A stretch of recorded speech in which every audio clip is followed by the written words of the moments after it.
Fighting a war is hard work, but the men and women on the front line need a bit of light relief from time to time. So what does it take to keep the troops entertained?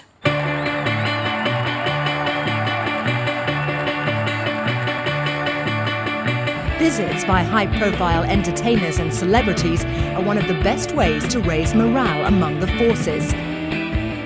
When someone like David Beckham takes the time out to travel to Afghanistan and rough it with the troops, it certainly provides some light relief and a lot of interest.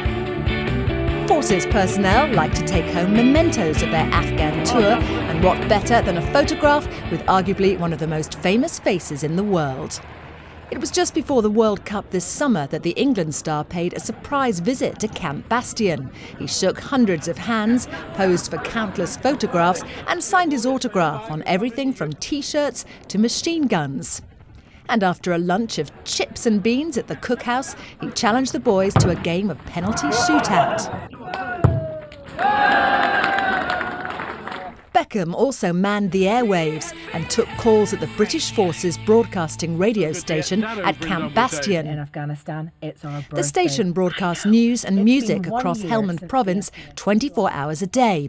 And the football star joined presenter Richard Hatch for an exclusive hour of chat. Welcome to a very special Access All Areas in the studio. Sat next to me. Can I touch you, by the way? No. Troops have access to BFBS radio and TV channels across Afghanistan. So even in the most rudimentary frontline patrol base, the lads get to watch the football they enjoy so much. But getting live entertainment out to personnel in frontline camps, known as FOBs, forward operating bases, is not so easy. A visit to them requires hardcore specialist training first. And it's here at a smart country house in a quiet corner of Hampshire, far from the front line, that the intense training takes place. Stand-up comics Andy Askins, John Fothergill and other comedians are given a taste of what they could expect in a dangerous location.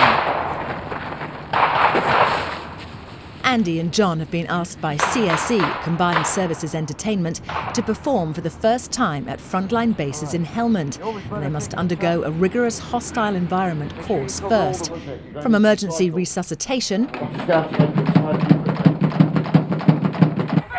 to coping with abduction, nothing is left to chance.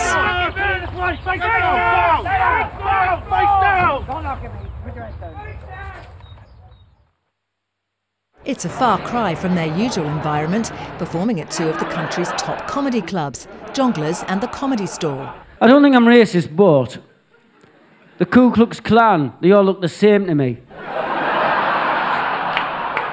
Andy is a former musician and a relative newcomer to the comedy circuit. Geordie John is one of the most experienced comedians in the business, but both are about to face a very different stage, because tomorrow they'll fly out to Afghanistan to perform right on the front line. Quite nervous really, but I'm thrilled to be asked, because I think them lads and lasses that are out in the forward positions, you know, they really need a bit of a morale boost, so I just can't wait. It's very prestigious now, you know, to play the British troops. My grandfather fought in 2 world wars, you know. I'm sure he would have loved to laugh in 1917 in a trench, you know. So maybe with any luck, we'll be looking back in 50 years and saying the same thing about this place, like just saying like that was hell and thank God it doesn't happen anymore, you know. Comedians should go where sorrow is, basically, you know. That's the way I see it. Conditions on the front line won't be what they're used to. There'll be no alcohol, they'll have the Taliban for neighbours, and their stage will be the frontline canteen. But these combat comics are determined to bring a morale boost to those close to the action. I feel as though I might be making a small difference for half an hour. Just want to see the lads with a smile on the face, you know. Well, this time it's forever.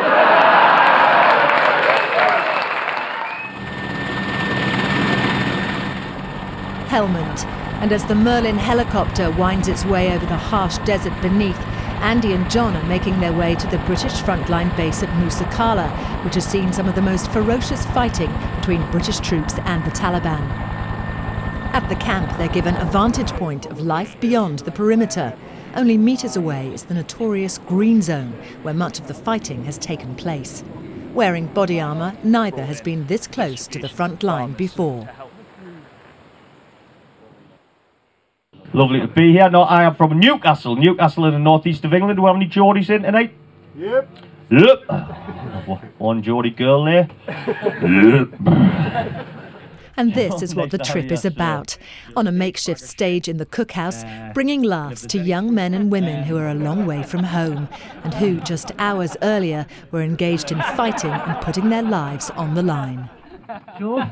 I couldn't be in the military. I think you need a certain amount of natural courage and dare and do and all that kind of thing to be in. I suppose if you haven't got that, you can always go to Sandhurst or something. For Andy and John, despite the risks, the trip has been very worthwhile. One of the best experiences of my life. Everybody's been so friendly, they've really looked after us, they've gone so far out the way, and they're obviously really busy, but they've still found time for us to chat and to laugh and joke. So whether it's being able to watch your favourite TV show, hear a message from home on the radio, shake hands with Bex, or have a laugh at a comedy show, as long as soldiers serve on the front line, there will always be those willing to come out and bring a smile.